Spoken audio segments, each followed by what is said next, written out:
Hello and welcome to the Chat Show, where we offer computer help, advice, and tech news. And don't worry, it's not just me. I'm inviting some excellent guests onto the show with us tonight. We have Bradford Skeldorado and RedNek Engineer back again. Gentlemen, please say hello. How's everybody doing? Wow, we were in sync there. That was incredible. Real quick before we get started, our topics for this evening. Can you Professor X your own computer and become an X-Man yourself? Are Intel GPUs worth taking a look at? And future-proofing and upgrading, a question lots of new builders are always asking about. We're going to have some case studies that we're going to look at and take some questions from the viewership as well. So, gentlemen, before we jump into the tech news, I'd love to know what your lucky charms you brought for everybody are tonight. So I'll go ahead and start. This is kind of based on last week.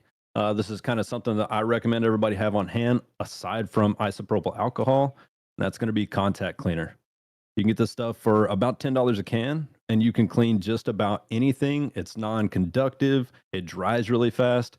If you spill soda, or if your cat pees on it, like we mentioned in the last week's show, contact cleaner. Definitely recommend it. Okay, all right. Austin, what do you got? I totally brought mine. I didn't just go get it. This is a fog machine. I started like messing around with it to just like show off like airflow in computer cases. Nice. But yeah, I mean, if you want to know how good or bad airflow is, or if you want to just like make some cool pictures, get a fog machine. They're stupid expensive. So. Okay. Mine is not PC related at all. It actually came from watching back last week's episode. I'm over 40. I'm not shy about that at all. And I do have a little bit of wisdom showing up in my hair and my beard. But unfortunately, the way the camera was and the lights were reacting with the grays in my beard, I went out and got some Just for Men. And the discerning viewer would notice that my beard is a little darker. And it's just because I needed to get the light to not look like iridescent, almost like it was artificial. And or really wet. I was. Really Did you get the touch of gray though? You don't want to like lose all of your wisdom, right? Like you want to No, there's still some there. Okay, okay. I got light brown, and you can still see it. It's still there.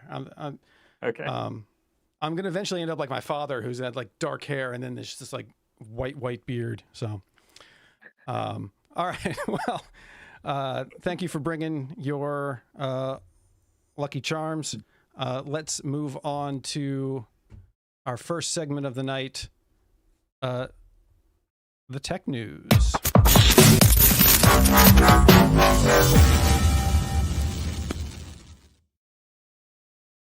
First story of the evening, the first human to receive the Neuralink implant says it lets him play Civilization 6. Now, aside from the amazing achievement this is that we've been able to somehow connect a human's brain to a computer, the bigger question I think some of us are going to be asking is, would we use this in day-to-day life? Would you want to, I mean, as an able-bodied person, obviously this is a necessity, driven endeavor, but would this be the kind of interface you guys would want while gaming? Don't put that anything anywhere near me is my initial reaction. Well, not necessarily this technology. I'm just meaning like the notion in general, gaming with your mind.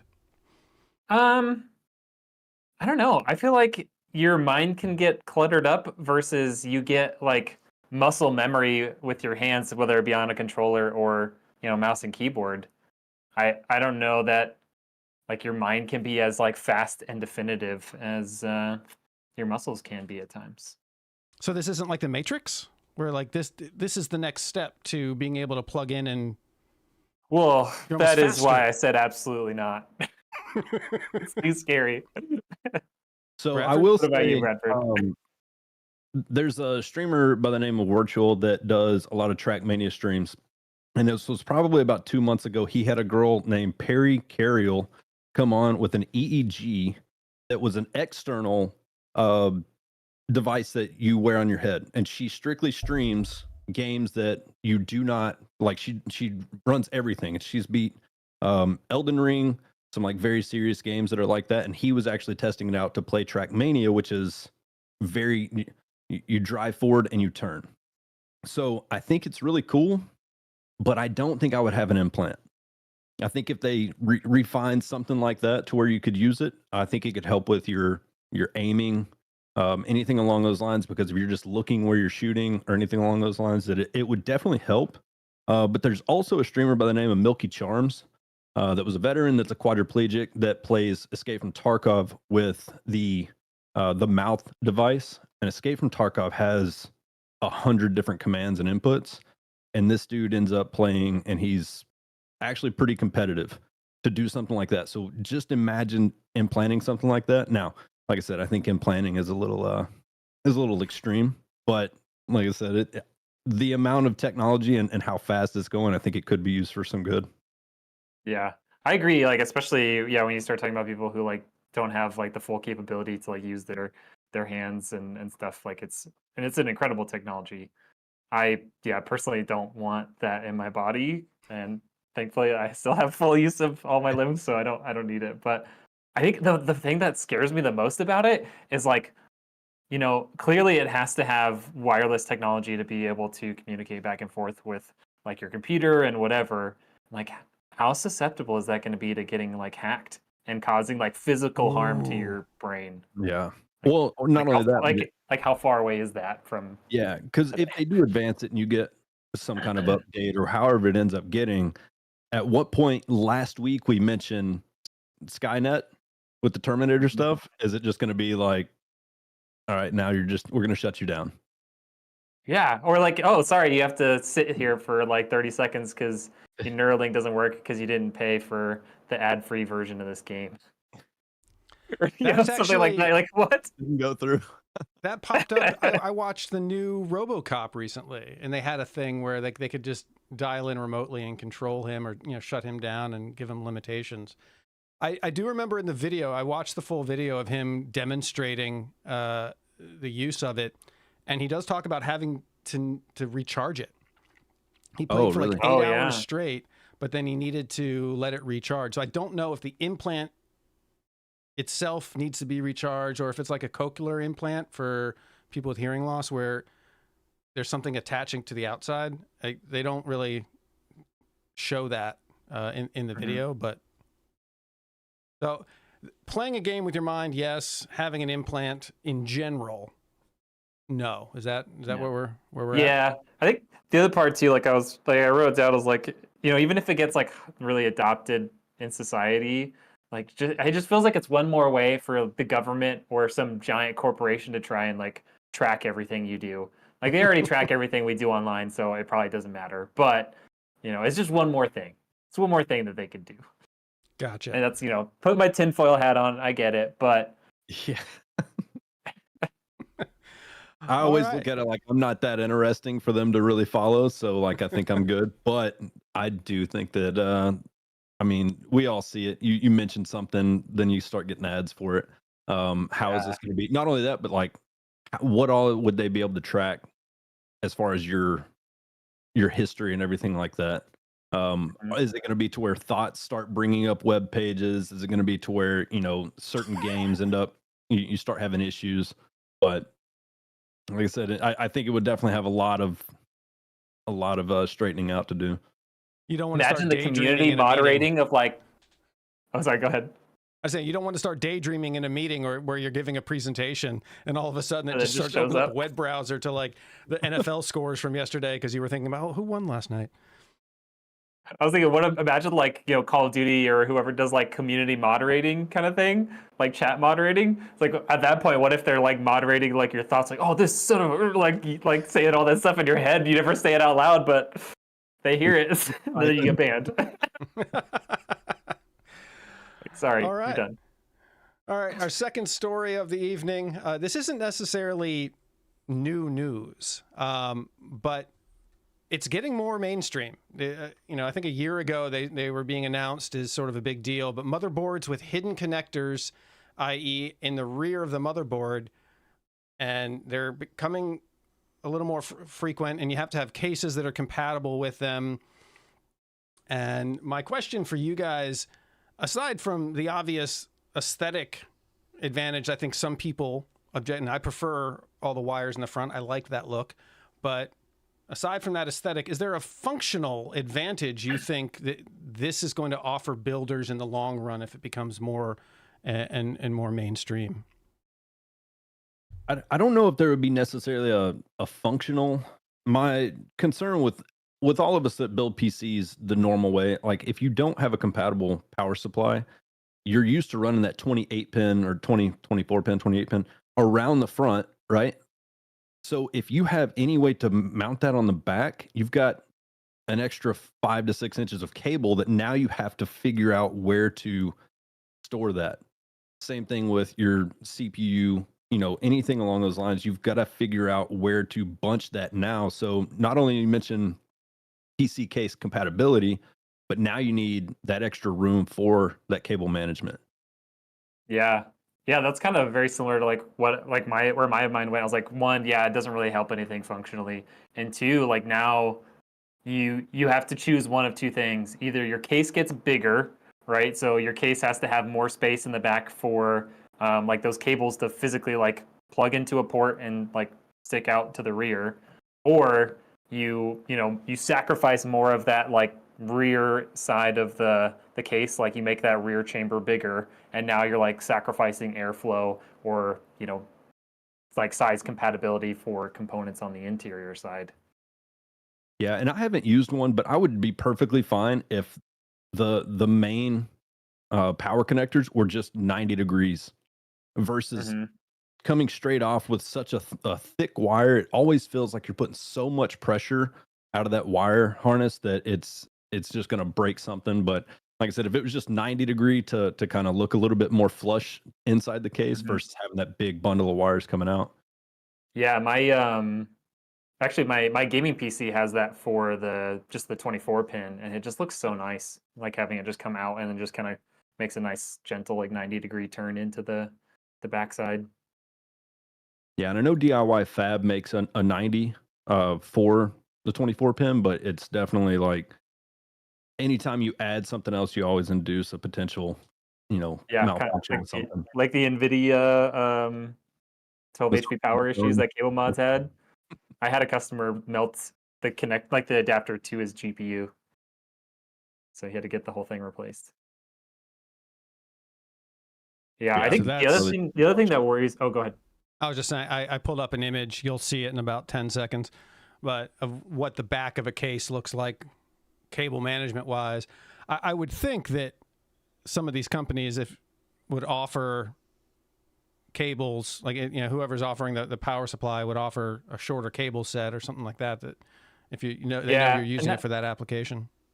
Yeah, and that's kind of the secondary part of it is like unless they come up with some sort of, SAE like standard or, ATX type standard where either all of the ports or at least like zones for the ports are all exactly in the right place, you then have to like stick to an ecosystem, right? So like there's gonna be a couple of like third party like integrators, like case makers and whoever that will kind of make stuff for everything. But then for the most part, you're like, okay, I have to have an MSI graphics card, an MSI motherboard, an MSI case, an MSI power supply in order to make sure that everything works. Or you just have to know every single like compatibility like possibility, and it's just like Then it just seems just like a last pain. week we were talking about with the CPUs, you kind of induce more confusion into the whole, process of building a PC. That was my concern with the motherboard. Having a third socket set to choose from could complicate it. But RedNek, you bring up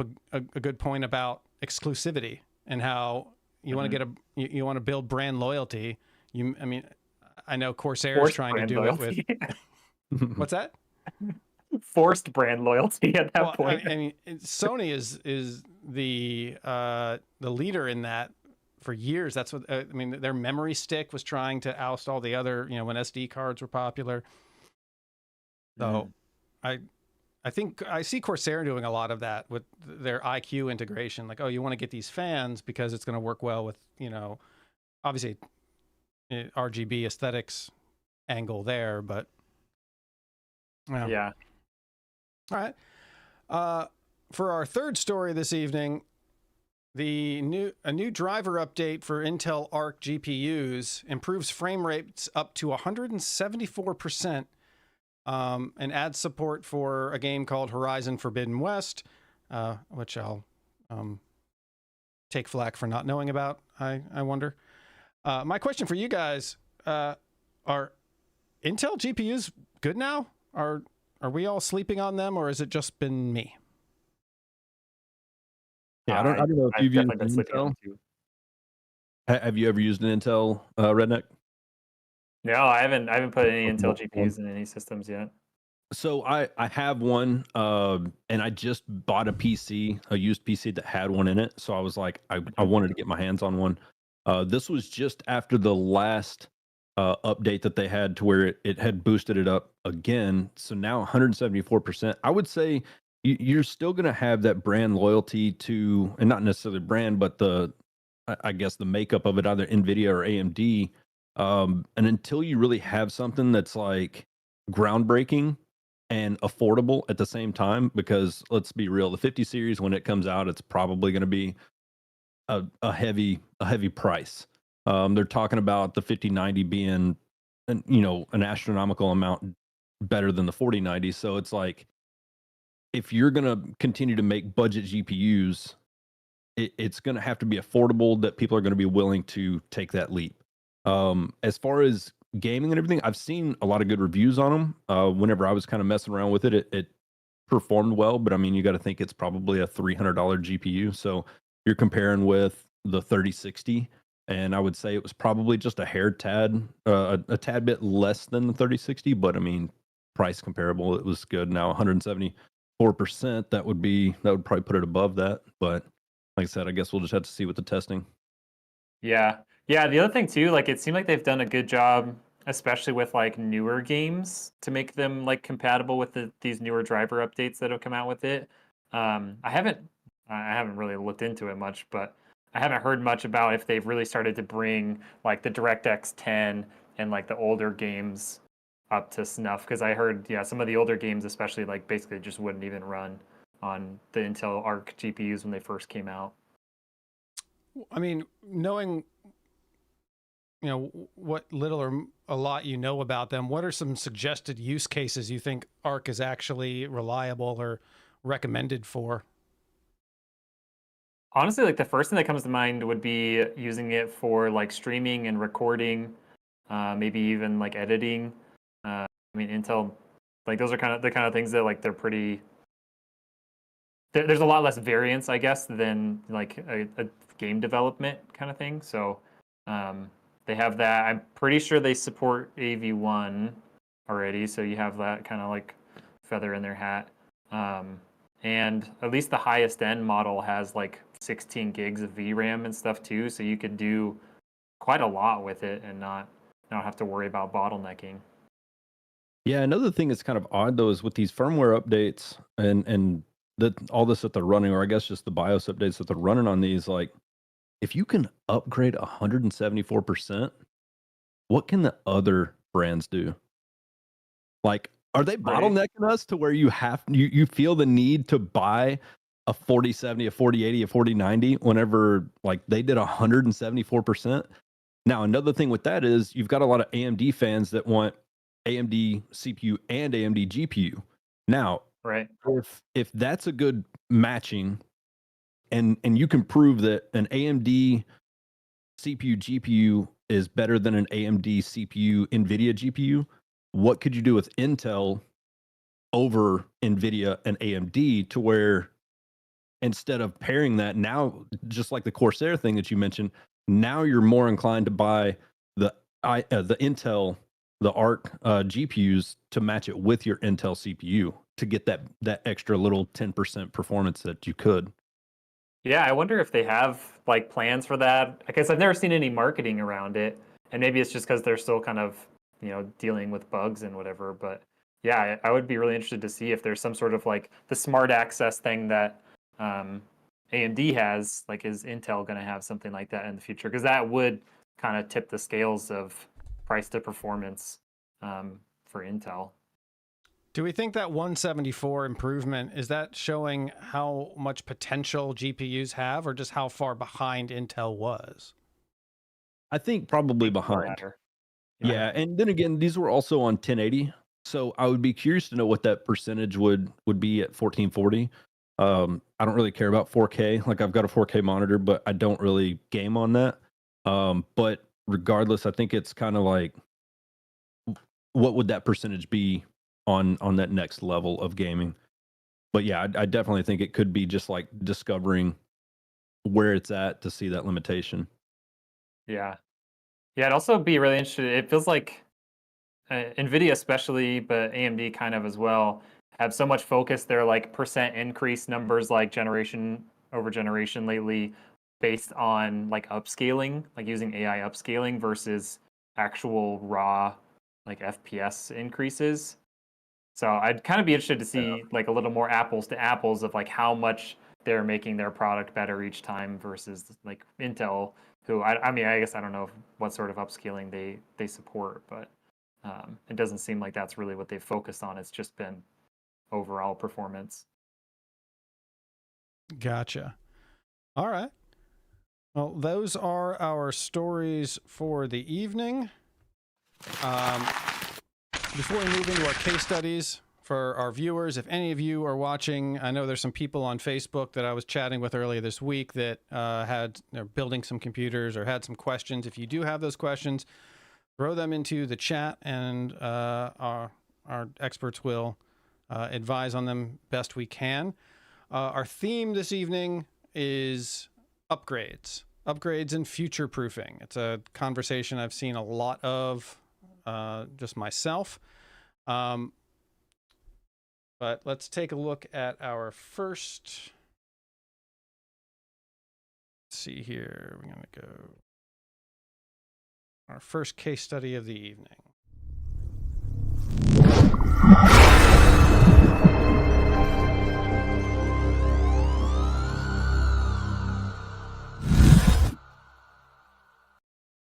Okay. User, I love these usernames, by the way. I almost picked them just on the usernames. Secret Lavishness writes in, Like, hey it's guys. just as unhinged as Twitch. Secret Lavishness writes, hey guys, I built my first PC the other year, bit of a budget build. And as you can see, and the specs are below, was wondering what to prioritize, any suggestions on products so I don't get chokehold components, etc. What would you guys recommend? I only play World of Warcraft, but would like some better graphics and performance in that aspect. I also use the PC from working from home. Yeah. What are our thoughts? I mean, the first thing that comes to mind is like get a CPU with more cores. Like, don't bother. Like, you don't even need to worry about upgrading to a newer like chipset, upgrading to like LGA 1700. Like, get a i7 10700K or an 11700K or something used. You can probably get them for like $100, maybe $120, and you'll see a huge performance boost. Because to be honest, you almost need 4 cores just to run Windows these days. Like, it's going to use up a lot of your bandwidth just running Windows and any other like background apps you may have, and then trying to run a game on top of that. Yeah, I don't know much about World of Warcraft, but if he's playing just fine, I kind of looked at this 2 different ways.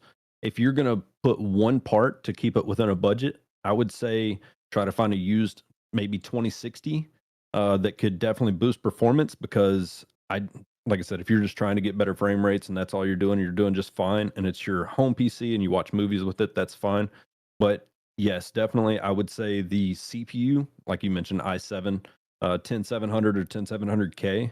But like I said, if I was to change one thing, you could probably find a used 2060 for 100 to 120 bucks, and probably double from what that 960 has. All right.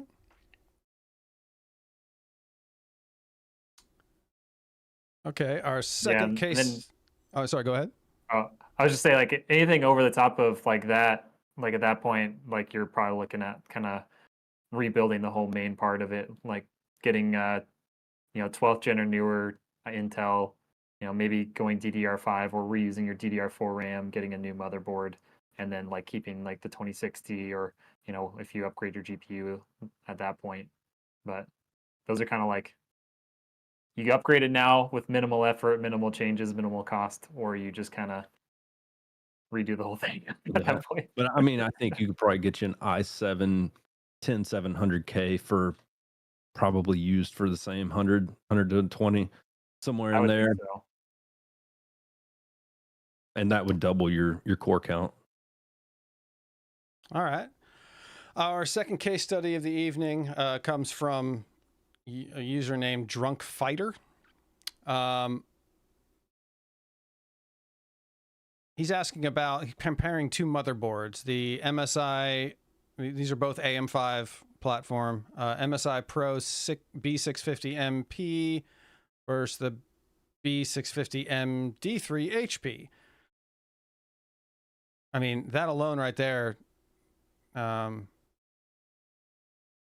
makes my brain melt, but what do you guys think? I think they're really very compatible or comparable as far as like features and everything. The Gigabyte does have Wi-Fi, but it only has one NVMe slot. So I would say, depending on if you're hardwiring it, not only that, but the MSI has the two NVMEs and it has USB-C input on the motherboard. So most cases today have a USB Type-C. So it's kind of like you could use that instead of just stuffing those wires behind and not having that port on the front of your PC. But realistically, I think the Gigabyte and probably this MSI are like the generic motherboards that come in a lot of pre-built PCs. So they're really kind of the low man, like he's saying, 50, what is that, euros that are going to be to the next motherboard. So it seems like he's trying to save money, but I mean, I would definitely probably, out of those two, I love the saying buy nice or buy twice. I would probably save that 50 euros and get the extra, get the better motherboard. Yeah, especially I mean it's in the question of like talking about future proofing the build. It's like you got to think about like what does every single component of your PC connect to? Your motherboard. Like it's the nervous system of your PC. Like don't skimp out on it. Spend the extra 50, 60 pounds or euros and get, one maybe a full ATX board if you're planning on the case size for it. And yeah, just get something with more features, higher quality, probably better cooling on like your VRMs and stuff. It's definitely worth the money, and just like power delivery and stuff is better on the nicer boards. So especially for when you're talking about future proofing, like spend money the right way if you're gonna do it. Yeah, I mean, and like I said, it's not really a big feature, but the MSI has 4 fan hubs versus 3 on the Gigabyte, and one of those is going to be taken up by your CPU cooler. So it's like, Yep. like you mentioned, with cooling and future proofing, are you really going to skimp out on one of the most vital portions of your computer? So Right. like I would, like I said, I would recommend just spending a little more. Yeah, or you do that, or you're gonna end up spending like $20 on random like fan hubs and stuff so that you have enough ports. Like there goes all that money. You could have just gotten a better motherboard. Yeah. that's what I've never thought to look at fan hubs or any of the headers aside from like, all right, does it have another USB 3 or USB-C for the front IO? But the number of, I could see so many people overlooking that when they're looking at a motherboard, how many fan headers are there? That's outstanding. Because I do tell people in my limited experience, going big on the PSU and the motherboard gives you all the freedom in the world, at least ease of swapping out.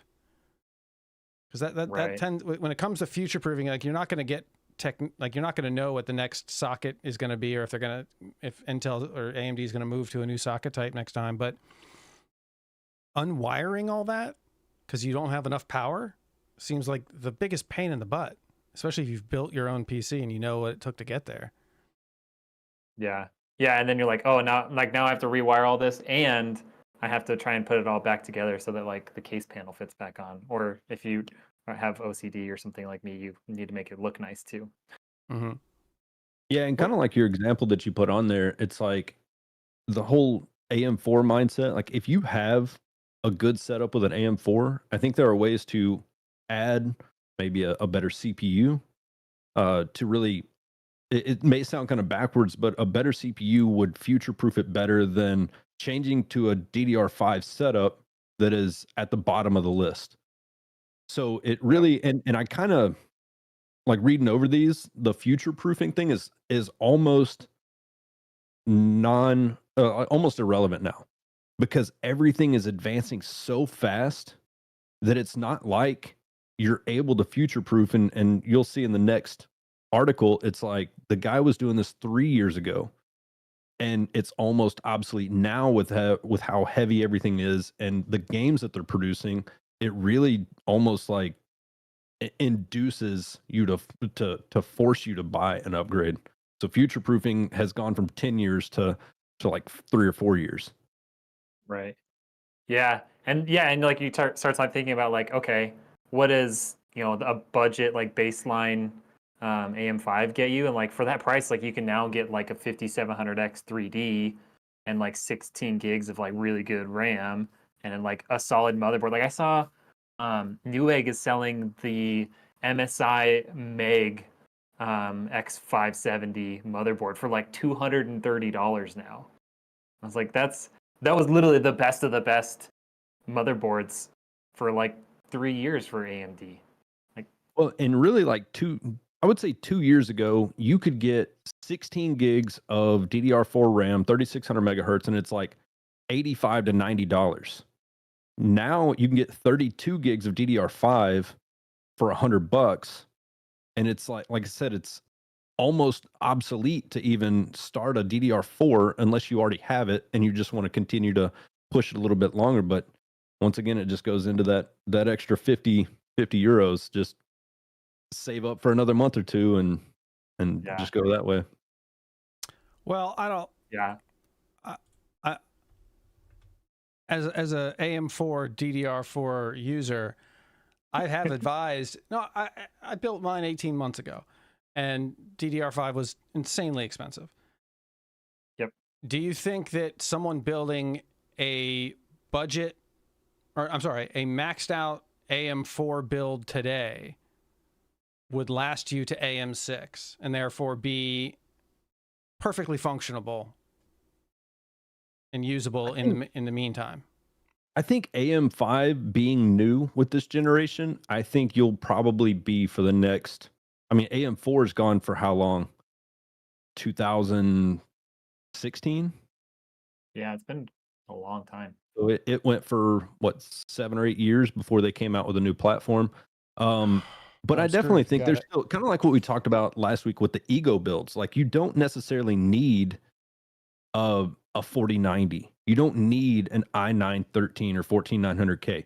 You could do just fine with a Ryzen 7 5800X and a 3070, 3080 for the next few years. Now, the games are going to be more demanding in the next couple of years, so you may have to drop your settings level, but I definitely don't think you would need to update it, but I think you'd be perfectly fine.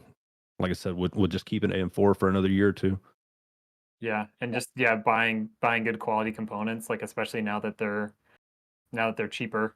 Like you can get that medium upper tier like motherboard or RAM, CPU, like all of it like pretty discounted from like when you built your PC 18 months ago. So yeah, I agree. Like eventually, you're gonna have to start reducing your settings if you want to keep like the same FPS. But it's gonna be perfectly viable for the next couple of years. Like I have no doubt, especially if you have something like a 5800X 3D, or like a 5900X or something like that. Like those CPUs are still really good. Yeah, and you still have games on Steam. If you look down at the bottom to where it's like recommended settings that are still recommending like a 1660. So I mean, Yeah. something like that is still gonna be usable. Now it may jump into the 20 series, with the next year or so, but it's definitely the recommended level is not gonna put you out. Gotcha. I did happen to, while we were talking here, went to some website called Versus and ran a comparison against the two. And oddly enough, the Gigabyte won out based on their metrics. Because I mean, correct me if I'm wrong, it sounded like you guys were both leaning towards the MSI. I would probably go MSI, but that's just because I'm hardwired. Right. Yeah. I just prefer MSI in general to Gigabyte too. So Yeah. So it's interesting what they're breaking it down in a very sort of Moneyball sabermetrics kind of thing. And you guys are looking at these more practical applications like, do we really need, if anyone's a serious gamer, they tend to be hardwired and more fans for cooling. And that doesn't look to be what they're taking into account here. So we do have a question from the gallery here. I don't know if either of you want to take this. Zach has a question. good question. So I will say this, and I don't know why. Everybody, Hold on, real quick. Can I read the question just because it doesn't show up on the screen later on. Zach's question is, so as I'm sure you three are aware, don't count on me being aware of anything.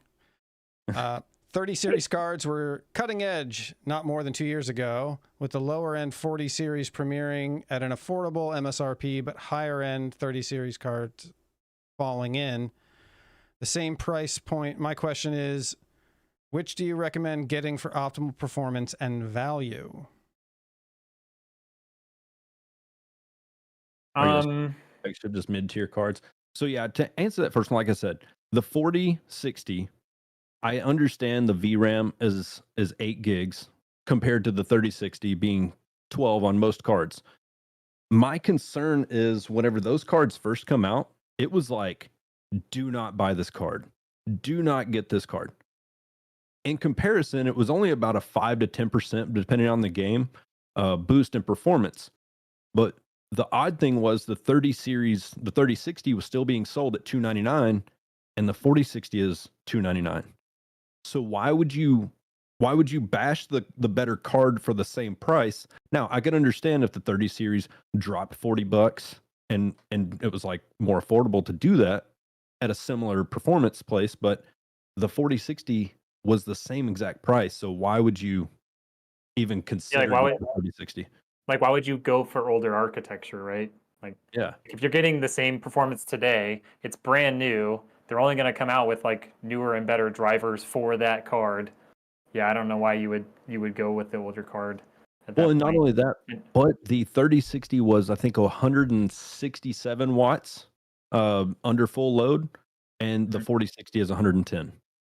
Yeah, so the 40 series has been better all around there. Supply and everything. So yeah, I've seen some videos of like the 30 series especially had a lot of like there would be peak power points that would hit higher and then overall like a little bit higher power usage. And it seems like all of the 40 series have like a slightly lower power ceiling, and they're just like they'll come up and they basically just hit that power ceiling, and you never see spikes up above, which is why like with the 30 series I always ended up recommending a significantly higher power, like larger power supply than what was recommended by NVIDIA, because you have to be able to account for those peaks.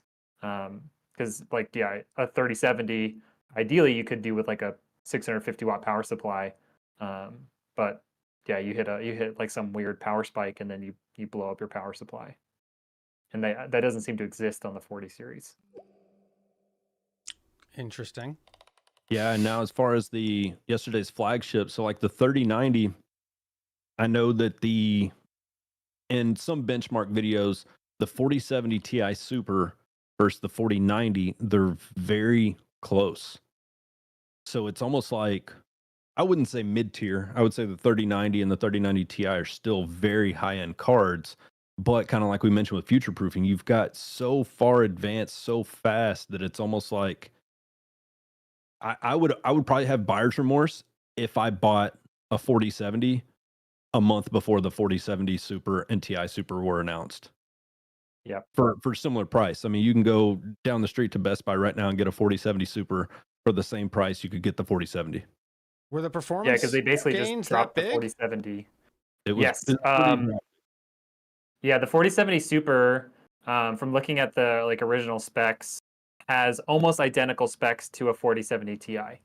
So it has a slightly lower power usage, but like VRAM, number of cores, all that stuff got increased to the point where it's basically like the same card with a lower TDP. For what would that be, like $250 off, $200 off? Yeah. And then they did the same sort of thing with the 4070 Ti Super. It's not quite as close, but it's very similar in specs to what the 4080 is. You're just like, okay, why would you get a 4080 when the 4070 Ti Super is cheaper, uses less power, and like has almost the same specs? Well, and Zach had mentioned it. We were talking about it yesterday that the 3080 a year ago, you were still seeing them for $600, $700, $800 on the used market. Yet the 4070 come out and the 4070 benchmark and the 3080 are almost neck and neck. So same thing. Why would I buy a used one for $600 or $700 when I can go get a new one with a warranty? I know the abuse that it's been through, and I can sit here and have this brand new part instead of buying something that somebody's been using for mining. And then they Yep, said that they 100%. didn't, and then when you get the card, it's all busted to pieces. Zach will know about that one. I want to bring this up. I mean, since we're on the topic of GPUs, did either of you see the article from Tom's Hardware where they did a sort of benchmark hierarchy of all recent graphics cards? I have. No, I don't think I've seen that list. I'll drop a link to this in the comment section. This thing is, I think, really important for people. Everyone kind of strives, like, you got to get the best of the best. People constantly on social media flexing, oh, I got my 4090, I got my 3090, you know, and ultimately what people are gaming and what they're trying to get out of it, especially if they have a 1080p monitor and they're not trying to go 4K. I feel like this article gives you a really good idea of where to place yourself and what to spend if what you really want is X. Turns out you really only have to spend half of that to get what everyone is advising you to get. Oh, you got to get the best. You got to get the best. So anybody watching, I just dropped a link in there. Definitely take a look at this, and it'll show you where all the GPUs kind of rank against each other, and they compare them on various games, and they do 1080 and 1440. But if you're trying to find out, see my I would like to know 7900 where XTX still beats out the 4080 Super. I just want to say that. Yeah, I would like to know what they were testing this on, because it doesn't, and the article may give, but I would like to see what game would limit the 4090 to under 200 FPS at 1080 medium settings. Because that seems like a huge, like, I would like to know how they got these numbers. You know what I mean? Yeah, like 'Cause what the CPU are they using for that? 1080 would be an insult for the amount you pay for it. This looks to be an average of 8 different games, and they list them at the under each graph. They'll list what they average it out at.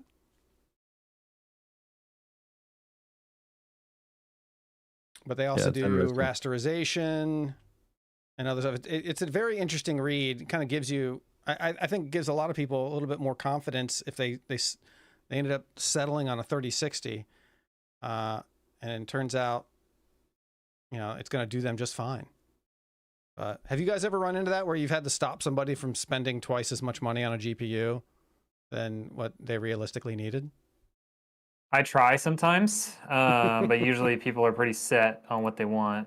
So, I mean, I'm not gonna say no. Like, I make money because people buy nicer things. But yeah, there's definitely been times where they're like, hey, like, I want to get this. I'm like, okay, well, like, what if we did that? Like, now especially, like, people are still looking at like, they want, like, I want to have the best, I want a 4090. I'm like, well, have you thought about the 4080 Super? Because about $500 less, there's a lot more of them around, and it's just as good almost. Enough that like the average person is not going to be like it's going to be good enough that you don't care, right? Like you have 190 FPS in Warzone at 4K or whatever, or you have 230. Like, who cares, right? It's still more than enough. Yeah, you really get to a point to where it's like anything more than 120, are you really actually noticing any difference? Anything more than 80, 90, are you really noticing anything? That's been the thing, is that people say that the human eye can't even detect above like 120, 150 or something like that. So going to 200, is it really making that much of a difference? That's kind of the that only thing ego thing. Yeah, the only thing I've seen kind of regarding that is there was like a study on system latency versus like your FPS, which is not that important in a lot of games, but if you play like first person shooter type games, it was actually pretty interesting showing what like 30 FPS, 60 FPS, 120 FPS, and like 200 FPS, like how you were able to react to, like, it was like a guy running through like a small doorway, and at like the lower FPS there was too much system latency to actually like hit him. But when you have the higher frame rate, it reduces like your overall system latency, and he was able to hit it. So, but again, like what you're talking up to 120 FPS. When you're getting into like the 200s, yeah, Which, maybe your lows are above 120 at that point, I guess. Like I don't know. yeah, Zach has the Samsung Arc Odyssey, and it has strictly HDMI ports on the back. And he was looking into it, and it's like HDMI only offers 4K at 60 FPS. Now it may have the 3.2 or whatever, but it's like if you're not even running the right components, you're almost, you know, kneecapping yourself to where it's like you can't even you're generating it, but you're not generating it here. So it's like, Right. is it really practical to have 400 FPS if you're not even able to display it? That's a conversation I see so many people like having, this light bulb moment or this wave of oh no moment, is when they realize everything in the chain from what you see on your screen to, you know, the servers that you're playing the game on have to be compatible. Like if you are paying for gig speed internet and you don't have a modem and router that can handle it, and you're calling your cable company or your internet company complaining that you're not getting the speeds that you're paying for, it's like, well, yeah, one of the components in there can't handle it. You know, your motherboard can't handle, or can't handle the speed, or like you're saying, the cable going to your monitor can't handle. You got a 120 hertz monitor, but it can only run 4K at 60. Like I could see, yeah, every little building block, and that's, for someone who's new, that's got to be mind blowing. That now you have this checklist that got 3 times longer as you as you think about it. Well, and you just spent $2,000 of your hard-earned money to know that, like, now I need a $600 monitor. Now I need a better modem. You know, anything like that. So it's like, yeah, definitely do your research. But with GPUs, I mean, just as an example, I'm running a 3070 Ti. I've got 3 screens. 2 are 1440, one's 1080. I'm running a Discord call with you guys, the live stream out, plus, you know, the other web browsing I've got to do to have all this running. And I haven't seen any complaints in the comments that things are stuttering, or, you know. I stream off of like, so my stream PC is a 12700K. I have 64 gigs of RAM because I accidentally bought a bunch of kits from Mushkin when I used to have a wholesale deal with Mushkin, and so I would just like, hey, here's the SKU I want, give me 10 of them or whatever. And I didn't read it very well, and so I bought like 10 64 gig kits instead of 10 32 gig kits. So I used one of them of mine. But yeah, 12700K, 3070, like I run, you know, these 2 mirrorless cameras. I have an Elgato camera back there. I've got, you know, 3 screens up, you know, OBS, sometimes OBS with a vertical plugin and like multiple outputs, 30 Google Chrome tabs for all my different stuff, and like it's still like it works. Like you don't need that much to be able to do a lot of stuff. Like we did a giveaway PC, like the community came together for a buddy of mine, and it was literally like it's an i5 12400 with a 1650 with like the GDDR6 upgrade, like the newer versions that they put out, and he streams and like records at like I can't remember what he told me. It was like 20k bit rate recording on a 1650, and I was like, yeah, I think people just underestimate what some of their hardware is capable of doing. Yeah, no, I definitely agree with that. Like I said, it still goes back into the whole future proofing. Like, is it really necessary? Because like there's always going to be a window, but I think it's just so hard now. And I'll be real, the only reason I have the 4090 is because I got a heck of a deal on it.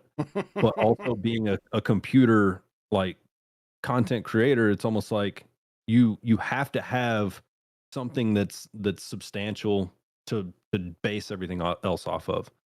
Right. So Yeah, like you can't Yeah. test your CPU in games and stuff, and like if you have a lower end GPU, like you're artificially lowering some of your numbers, right? Like you can't be like, oh, my 14900K can only do 100 FPS because I've got a 3060 in it. Like, you kind of have to have some of that stuff. All right, well, we're going to close out the evening, and unless anyone else has got any other questions, throw them in the chat. But our final little case study on the topic of upgrading and future proofing for the night is something I found on Facebook in our custom PC builders group. 3 years ago, this guy was asking if I want to be a little future proof, and the sole purpose is VR gaming on HP Reverb G2 and Quest 2. I don't know anything about VR headsets, but I assume that's what they are. With an RTX 3070, should I go for an i7 10700K or a Ryzen 7 5600K or an i5 10600K? And he's asking like which one of these three CPUs would be best with a 3070. And that was 3 years ago he asked the question. So then I hopped in and I asked him, I saw the recommendations that people had made in the group, but I was like, what did you end up going with and how did it work out for you? And he said that I built a custom PC with an i5 10600, and he actually used a 3060 Ti. And he said it's present tense. This was 2 days ago or so. It's working pretty good. So are things dying off at the rate where we fear they are, or do things are actually lasting a lot longer than we think? I don't think they're necessarily dying off as much as it's going to be just like 10 years ago, you would use 5 gigs of data a month on your phone. Now you use 80. So now, just like Call of Duty, used to it was 30, 40, 50 gigs. Now it's 150. So at some point, they're going, like we were talking earlier, they're going to force you to have to upgrade if you want to have a good playable experience, just because there's going to be whatever it may be, whether it's AI gaming, whether it's, just big mass open world, they're going to force you into either reducing all the textures, reducing all the bloom, all the colors, everything like that to play the game, or you're going to have to update everything in order to play it the way it's intended. Yep. Yeah, like I was thinking about it. So I built my computer, like my first like gaming streaming PC in 2020 with a 3700X and a 2060 Super. And I remember back then I could game and stream and get about 90 FPS at 1080p.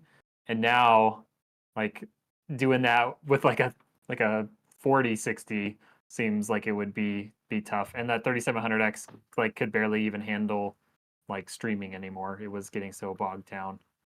But yeah, it's just like you have to understand that as stuff gets better and like graphics get more intense and cool, it just means that they're going to use up more resources, and so you either have to live with lower FPS or Yeah, like lowering your settings so that your computer can still do what you want it to do. Yeah, and it's Okay. crazy that you mentioned that. I started streaming in 2019 on a pre-built that had a 4 gig 50 or 580 RX 580, and an Ryzen 5 2600X. So a 6 core with a 4 gig GPU, streaming at 1080, streaming Tarkov, and like everything was.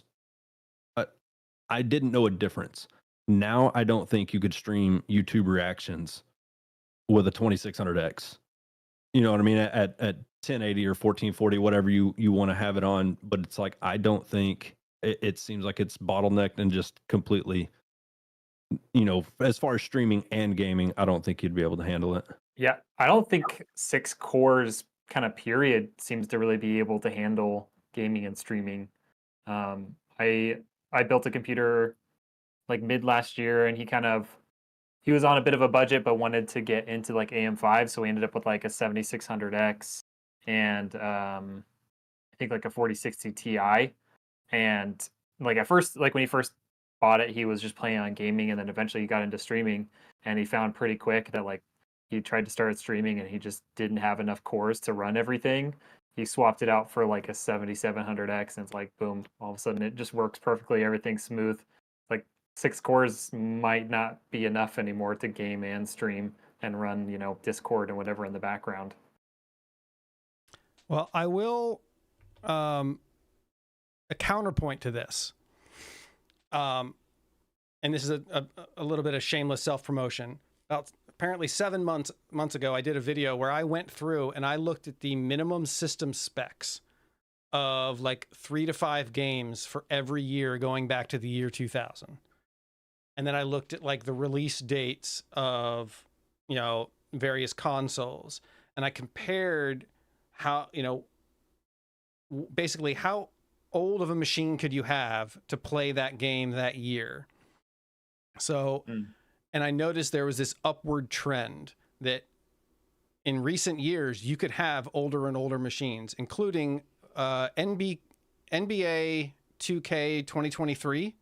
You could have a state-of-the-art system built from 2011 and still play that game on minimum spec. Now, granted, you're not going to have the greatest experience, but like there does seem to be a trend in the gaming industry to not your triple and quadruple A games, notwithstanding, there should be enough out there, other games out there that'll let you have older hardware. They're not going to try and alienate everyone, but just to let everyone know the sky isn't falling. That reminds me of the meme of, Mom, I want a gaming PC. It's like, we've got a gaming PC at home, and it's grandma's hand-me-down like 2011 computer that you're trying to play today. Intel Celeron Duo. All right. Well, that concludes our stream for the evening on upgrades, future-proofing, and a deep dive into GPUs. Before we go, gentlemen, please tell our viewers, what have you got going on? Where can they find you, and what can they look out for in the near future? Go ahead, Redneck. Oh, okay. Yeah, I mean, going on right now, I've got I just got monetized fully on YouTube, so you can go watch a bunch of ads and my stuff. Oh, outstanding. Go watch some ads. Go watch some ads. No, like that's kind of been my focus for the last year or so, has been like monetization and just growing YouTube. So yeah, check me out on YouTube. I've got, I've talked in the chat a little bit here. Yeah, I've got a new video coming out pretty soon on just how bad the Intel RM1 stock cooler is. So that should be interesting. It'll make you take it out of the box and probably just throw it away. Nice. Thanks, Dan. And yeah, same. I'm on YouTube, Bradford Skeldorado. Upcoming, I've got two projects that I'm going to do. Or actually, one's a review for the Linus Tech Tip screwdriver, where I have 5 screwdrivers total that are all ratcheting screwdrivers. There you go. And so I'm going to. I want to see yours. I want to see yours. Very, Yeah. very nice. The display of this thing is incredible. Oh, that's the one I want. Now, I don't know if I would pay again or recommend paying $80 for a screwdriver, shipped and everything. But I will say it is nice. But I'm going to be reviewing this with 4 other screwdrivers, and the other project I've got is a solar PC setup that's going to be run all on solar power with a generator to see how much power you would actually need to run a night of gaming, maybe 4 or 5 hours to actually generate from sunlight and enable you to play all night. That's cool. exciting. You told me about that like last week, and I'm really excited for that green, sustainable angle that you're going to go with that. And if anyone hasn't watched RedNek's live stream builds, he's got the most amazing setup. You have to go see it. I have an adjustable height desk I've never adjusted the height of. He uses an adjustable height desk and a Lazy Susan to spin the computer around as he's building it, so he doesn't have to move. And you can just focus on like watching what components he's working with. It's brilliant. Keeps my muscles from getting too big, you know. And that back from hurting. Yeah, it does help that a lot. What you're talking about 4 other screwdrivers. Are any of them from like other like tech people, or is it just kind of like ones that you found kind of on the marketplace or whatever? Yeah, so Zach actually is the person I blame for this. If my wife wonders why I bought an $80 screwdriver, it's because he told me I found the budget Linus Tech Tip screwdriver, and it was a Milwaukee. So that's what forced me to buy it. I was like, that's interesting. I wonder what other companies have this, because there are vast differences between every single screwdriver that I've gotten. So if you haven't seen the video that Linus does to where they're building this screwdriver, it's very informative and has a lot of information as far as how deep they actually went into bringing this to market. But that was kind of his fault for kind of saying that, and it got me thinking, yeah, I'll test that out. When does that come out? It'll probably be next week. All right. And I don't have anything coming out in the near future because I'm doing this. So and shout out to Richard in the chat, because he was the one who convinced me to get Lazy Susan. Oh, Richard, you're all right. That's the genius down there. Outstanding. Yes, right. not me. It's not me. I thought you were going to say it was Rachel Ray or somebody who you saw it on a cooking show and you're like, that's brilliant. I got to do that. Nope. My mod was like, hey, you should stop picking up your computer all the time and just get a Lazy Susan. Oh, smart boy. All right. Well, thank you for everybody who tuned in. Please like and subscribe. We'll have a dedicated channel for this show in the near future, but this is really kind of just sort of a proof of concept at this point. Thank you to my guests who showed out to dispense wisdom and knowledge to everybody. And next week, we'll be back with a debate between air cooling and water cooling. That is the plan. So you guys have a good night. All right. Y'all take care. See you later.